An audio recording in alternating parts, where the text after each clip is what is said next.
నేను కూడా ఇంత మునిపే చెప్పాను అందరి పేర్లు చెప్పొద్దని. కాబట్టి నేను కూడా అమలు చేయాలి. కాబట్టి వేదికపై నుండే పెద్దలందరికీ ఈరోజు ఒక పవిత్రమైన కార్యక్రమానికి చేసినటువంటి సోదరి సోదరమణులందరికీ, ప్రత్యేకంగా రైతు సోదరి సోదరమణులకి నా అభినందనలు, శుభాకాంక్షలు. ప్రత్యేకంగా ఈరోజు విజయరావు గారు, కేఎల్ రావు గారి అబ్బాయి వారు కూడా ఈ కార్యక్రమానికి రావడం చాలా సంతోషం. నేడు మనందరం రెండు పవిత్రమైన కార్యక్రమాలకి ఇక్కడ సమావేశమయ్యాం.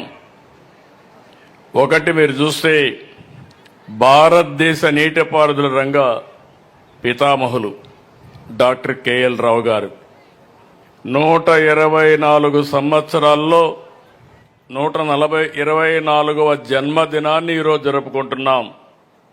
చాలామంది పుడతారు కానీ అందరూ ఏ రోజు చనిపోతాం, కానీ కొంతమందే చరిత్రలో మిగిలిపోతారు.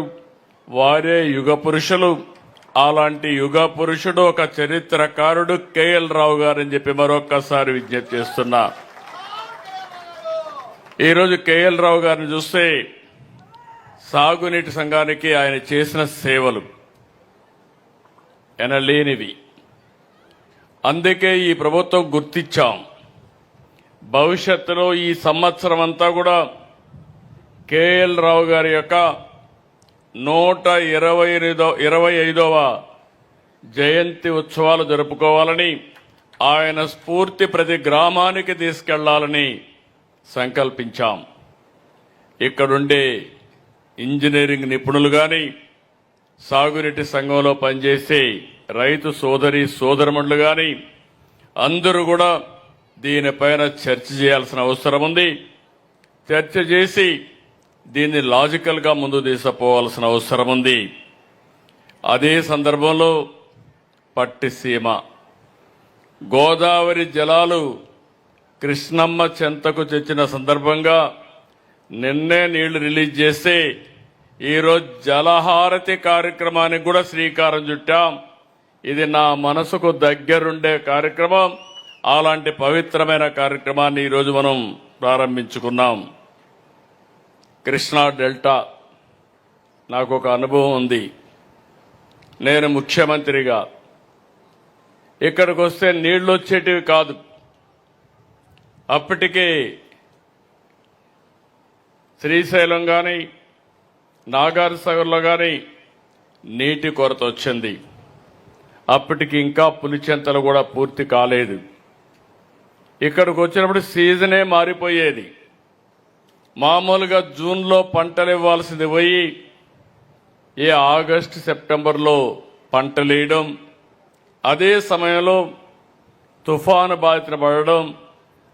నేను ఒక్కసారి వస్తే తుఫాన్ వచ్చి మొత్తం ధాన్యం అంతా నాశనం అయిపోతే డిపార్ట్మెంట్ అయితే మేము కొనలేం, ఈ ధాన్యం బాతులు కూడా తినవు, అలాంటి బాతులు తినే ధాన్యాన్ని కొనలేమంటే బాతులు తినకపోయినా పర్వాలేదు కానీ నా రైతులకు నష్టం జరగకూడదని కొనిపించానని చెప్పి కూడా నేను మీకు తెలియజేస్తున్నా. అలాంటి జ్ఞాపకాలు నా మనసులో ఉన్నాయి. ఈరోజు మనం ఒక్క విషయం ఇక్కడ గుర్తుపెట్టుకోవాలి. కేఎల్ రావు గారిని మీరు చూస్తే ఈ జిల్లాలో పుట్టడం, అలాంటి మేధావి ఈ జిల్లాలో పుట్టడం మనందరి అదృష్టం. ఈరోజు భారతదేశంలో చరిత్ర తిరగ రాసిన వ్యక్తి కేఎల్ రావు గారు. ఆ రోజు ఆయన ఇంగ్లాండ్కి వెళ్ళి ఏదైతే బర్మింగ్హామ్ విశ్వవిద్యాలయంలో కాంక్రీట్ ఇంజనీరింగ్ చేశాడు, పిహెచ్డి సాధించాడు. ఆయన అనుభవంతో భారీ ప్రాజెక్టులకు రూపకల్పన చేశాడు. ఇప్పుడు మనం చూసే శ్రీశైలం, నాగార్జునసాగర్, బాక్రా నంగల్, హీరాకుడ్, కోసి, దామోదర్ వ్యాలీ వంటి దేశంలో అతిపెద్ద ప్రాజెక్టుల డిజైన్ కానీ నిర్మాణంలో కీలక పాత్ర పోషించిన వ్యక్తి కేఎల్ రావు గారు. ఆయన ఇక్కడ పుట్టడం మన అదృష్టం అని చెప్పి కూడా నేను మీకు తెలియజేస్తున్నా. ఇంకొక పక్కన మీరు చూస్తే ప్రపంచంలోనే అత్యంత ఎత్తైన రాతి కట్టడమైన నాగార్జున నిర్మాణానికి కేఎల్ రావు గారు రూపకర్త. ఐక్యరాజ్య సమితి తరపున అంతర్జాతీయ జల నిపుణుడుగా ఈజిప్టు, సుదాన్ ఇలాంటి దేశాలకు కూడా వెళ్ళి అక్కడ కూడా సహాయం చేశారు, సలహాలు అందించారు. 3 సార్లు ఇన్స్టిట్యూట్ ఆఫ్ ఇంజనీర్స్ అధ్యక్షుడిగా ఎన్నికయ్యారు. అది ఆయన యొక్క గొప్పతనం. అంతేకాదు ఇదే విజయవాడలో 3 సార్లు ఎంపీ అయ్యారు.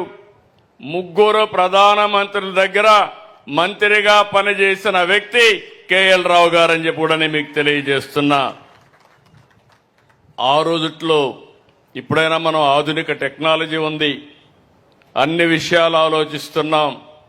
కానీ అప్పట్లోనే ఆలోచించి నీటిపారుదల ఎట్లుండాలి, అదే మరి ఆ రోజు మనకంతా కూడా జల విద్యుత్, హైడల్ పవర్ ఏ విధంగా ఉండాలో చెప్పే పరిస్థితికి వచ్చారు. భారతదేశం ఈ రోజే కాదు, ఎప్పటి నుంచో కూడా ఒక పక్క కరువు, ఒక పక్క వరదలు. ఈ రోజు మనం చూస్తున్నాం. మీరందరూ కూడా గుర్తుపెట్టుకోవాలి, ఎవరైతే చరిత్రలో సమాజ హితం కోసం పనిచేశారో వారిని గుర్తుపెట్టుకోవాల్సిన అవసరం ఉంది. ఈరోజు గోదావరి ప్రాజెక్టు దగ్గర మీరు చూస్తే నీళ్లన్నీ సముద్రంలోకి పోతున్నాయి. కానీ గోదావరి ప్రాంతం కరువుతో ఇబ్బంది పడే పరిస్థితికి వచ్చారు. ఆ రోజు మనవాడు కాదు, బ్రిటన్ వ్యక్తి కాటన్ దొర, ఆయన ఆలోచించాడు, చలించిపోయాడు. ఆయన ఆ రోజు ప్రకాశం బ్యారేజ్ కట్టాడు. ఆ తర్వాత కృష్ణా బ్యారేజ్కి రూపకల్పన చేసి ఆనకట్ట కట్టాడు. ఈ రెంటి వల్ల మీరు ఒక్కసారి చూస్తే మొత్తం చరిత్ర మారిపోయింది. ఎక్కడ నీళ్లుంటే అక్కడ నాగరికత వస్తుంది, ఎక్కడ నీళ్లుంటే అక్కడ అభివృద్ధి అవుతుంది. అందుకే ఈ 2 జిల్లాలు, అటు ఉదయ గోదావరి జిల్లాలు కానీ, కృష్ణా గుంటూరు కానీ దేశానికి అన్నదాతగా తయారయ్యే పరిస్థితి వచ్చాయి. ఆంధ్రప్రదేశ్కి అన్నపూర్ణ అనే పేరు వచ్చిందంటే ఈ జిల్లాలే కారణమని మరొక్కసారి మీ అందరికీ విజ్ఞప్తి చేస్తున్నా. ఒక వ్యక్తి విజన్. ఇంకో పక్కన మీరు ఒకసారి ఆలోచిస్తే ఈరోజు ఇక్కడి నుంచే కేఎల్ రావు గారు కానీ ఆ రోజు నాగార్జున సాగర్కు రూపకల్పన చేయకపోయి ఉంటే, శ్రీశైలం కూడా రాకపోయి ఉంటే ఈరోజు రాయలసీమ, ఆంధ్రప్రదేశ్ యొక్క పరిస్థితి ఒక్కసారి మనం ఊహించుకోవాల్సిన అవసరం ఉంది. అలాంటి దూరదృష్టి ఉండే వ్యక్తులు వీళ్ళిద్దరూ. ఇటీవల కాలంలో నేను చూశాను, శివరామకృష్ణయ్య గారు గుంటూరు జిల్లాలోనే పుట్టాడు. ఎన్టీ రామారావు గారు ఒక స్ఫూర్తినిచ్చారు. కృష్ణా జలాలు వాడుకునే హక్కు మనకుంది, రాయలసీమ కరువు ప్రాంతం, దీన్ని ఆదుకోవాలంటే ఒక బ్యాగ్ వేసుకుని, కేఎల్ రావు గారు అంతే, శివరామకృష్ణ గారు కూడా అంతే, భార్య భర్త వెళ్లిపోయి అక్కడే కాపురాలుండి బ్రహ్మాండమైన డిజైన్ తయారు చేశాడు శివరామకృష్ణయ్య. ఈ రాష్ట్రంలో ఈ 3 తర్వాత ఎవరైనా రాజకీయ నాయకులు ఆలోచించారంటే అది మొట్టమొదటి వ్యక్తి నందమూరి తారక రామారావు గారని చెప్పి తెలియజేస్తున్నా. ఆయన కూడా ఈ గడ్డపైనే పుట్టాడు, నిమ్మకూరులో పుట్టిన రైతు బిడ్డ. ఇవన్నీ కూడా నాకు ఒక స్ఫూర్తి. నేను చాలా ప్రయత్నాలు చేశాను. నేను చిన్నప్పుడు చూసేవాడిని మా ఊర్లో 10 నెలలు సంవత్సరంలో కాలువలు కానీ, అప్పుడు మాకు స్ప్రింగ్ ఛానల్స్ ఉండేటివి, ఊట కాలువలు, అందులో నీళ్లు వస్తే పంటలు వేసుకునేవాళ్ళం రాయలసీమలో. ఇంకో పక్క వాగులు వంకలు ఎప్పుడూ పారుతూ ఉండేటివి. ఇటీవల కాలంలో వాగులు అన్ని పారడమే ఆగిపోయినాయి. ఇంకో పక్క భూగర్భ జలాల్ని తోడేసే పరిస్థితికి వచ్చాం.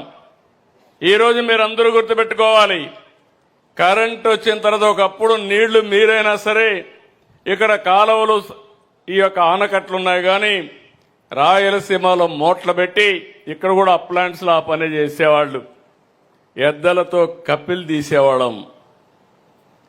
ఇలాంటి అనేక కష్టాలు పడిన తర్వాత కరెంట్ వచ్చింది, పంప్ సెట్లు వచ్చాయి, డీప్ బోర్వెల్స్ వచ్చాయి. అక్కడి నుంచి 1500 అడుగులకు వెళ్లి మొత్తం నీళ్లు తోడేసే పరిస్థితికి వచ్చాం. దాంతో కరువు వచ్చే పరిస్థితి వచ్చింది. రాయలసీమ ఒకప్పుడు రతనాల సీమ ఇటీవల కాలంలో ఎడారిగా మారిపోయే పరిస్థితి వచ్చింది, రాళ్ల సీమ అయిపోయే పరిస్థితి వచ్చింది. నేను సాక్షాత్ దానికి సాక్షిని కూడా. రాయదుర్గ నియోజకవర్గంలో ఎడారిగా మారిపోతుందంటే నేను ఒక 100 కోట్ల రూపాయలు ఖర్చు పెట్టి ఎడారిగా మారిపోకుండా ఉండడానికి చర్యలు చేపట్టిన వ్యక్తిని నేనే. అనంతపూర్ జిల్లాకి వెళితే నన్ను ప్రతి ఒక్కసారి పోయినప్పుడు 10 సంవత్సరాలు వేరుశనగ వేస్తున్నాం, 2 సంవత్సరాలే పంట వస్తుంది, 1 సంవత్సరమే పంట వస్తుంది, నష్టపోతున్నాం. కనీసం విత్తనాల ఖర్చుకు డబ్బులు ఇమ్మంటే నేను ఇన్పుట్ సబ్సిడీని ప్రారంభించాను. ఈరోజు మీరు ఒక్క విషయం గుర్తుపెట్టుకోవాల్సింది, కేఎల్ రావు గారు 72లో ఆలోచించారు కృష్ణా గోదావరి లేకపోతే గోదావరి కావేరి కలపాలని. అదే నేను వాజ్పేయి గారు ప్రధానమంత్రిగా ఉన్నప్పుడు ఒక ప్రపోజల్ పెట్టాను. మనం రోడ్లు బాగా వేస్తున్నాం, ఎయిర్పోర్ట్లు బాగా కడుతున్నాం, టెక్నాలజీలో ముందుకు పోతున్నాం. అయితే ఈరోజు నదుల అనుసంధానంగా చేయగలిగితే భారతదేశానికి బ్రహ్మాండంగా అవకాశాలు ఉంటాయి. ఏ దేశం కూడా మనతో పోటీ పడలేదని ఆయనకి చెప్పి గంగా కావేరి అనుసంధానానికి ఒక టాస్క్ ఫోర్స్ కూడా వేశాం.